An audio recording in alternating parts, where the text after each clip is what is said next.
For 3 quarters, Sunday was another struggle for the Mavericks, who seem to love living dangerously so far this season. With Luka looking every bit like the NBA's leading scorer, which he is, the Mavericks rode his greatness for a while, then got contributions from Spencer Dinwiddie, Tim Hardaway Jr. and Josh Green to pull away from the Orlando Magic for a 114-105 victory at American Airlines Center. It wasn't pretty for the longest time, but the bottom line was just fine as they leveled their record at 3-3 and washed away the stench of Saturday's exasperating loss. Dončić had 30 points by halftime, the 4th time he's had 30 or more in a half in his career, and you figured the Mavericks' hangover from their previous night's meltdown was over. But it wasn't until they pulled ahead 95-83 early in the 4th quarter that they gained more than a foothold of an advantage. The rest of the way, they simply held the Magic at arm's length. The closest Orlando got down the stretch was 102-97 with 4:28 left. But Luka scored in the paint and the Mavericks got a turnover and a pair of 3-pointers from Dorian Finney-Smith down the stretch to ice it. Luka finished with 44 points, but Hardaway chipped in 21 and Dinwiddie had 12 with 13 for Finney-Smith. It was the contributions from Luka's teammates that made a difference in the second half. "We didn't make a long run in the playoffs last year for nothing," Hardaway said. "A lot of guys have knocked down shots, big-time threes. That's one way of staying prepared, knowing that Luka's going to go bonkers, but you still got to be ready to deliver."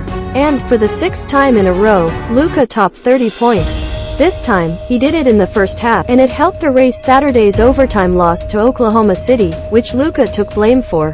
From his comments yesterday, you could tell that he was going to come hard tonight, Coach Jason Kidd said. The leadership, the accountability, if you were paying attention to what he was saying, you could tell he was going to be ready to go. And he came out and set the tone. Luka said the poor finish to Saturday's game was a motivation against the Magic. "We know we didn't play the way we should last time," he said. "The start of the game, we weren't right." And as for his absurd scoring run, Luka said he's certain that he won't need 30-plus points every night for the Mavericks to be successful. But it's nice to know the team can lean on him for that when it has to. "Some nights, I am going to get doubled every time," he said. "There's different teams, different coaches. I don't feel like I have to score 30 every night. I don't think it's going to be every night, but so far, it has been," which made the win a nice recovery from Saturday night, which was still a sensitive topic before Sunday's game. Kidd is on a fact-finding mission early in the NBA season, one that he hopes has a finish line sooner than later. So even though the dreadful loss on Saturday night against Oklahoma City was painful to go through and hard to let go of, it was a chance to learn more about his team.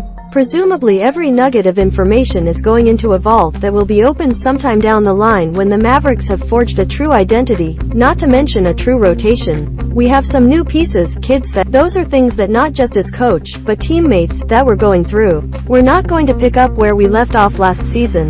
We got to go through the grind. We were like this last year. We were shooting it off the side of the backboard last year. This year, we're putting the ball in the basket. It's just that our defense has to be a little better.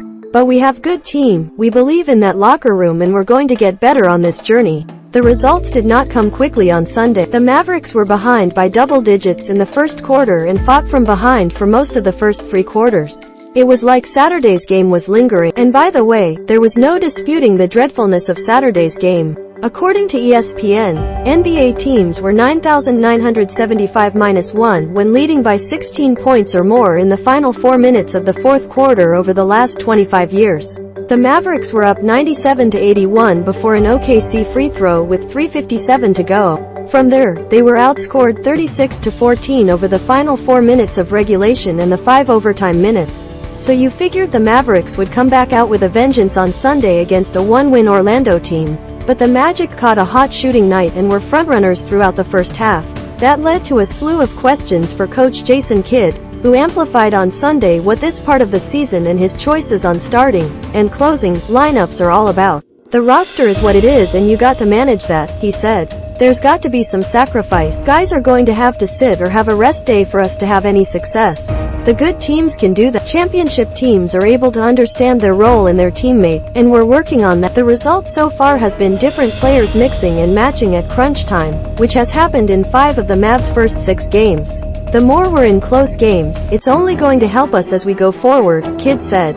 but it's also something you can learn from and draw from. That's what championship teams have done. No one had the Warriors winning it last year, only they believed that they could win. They struggled during the season. We're one of those teams that it's a work in progress. It's hard to win in this league, and it's hard to be a champion, but you have to be unselfish. And so, the fact-finding research continues. Better now than March or April.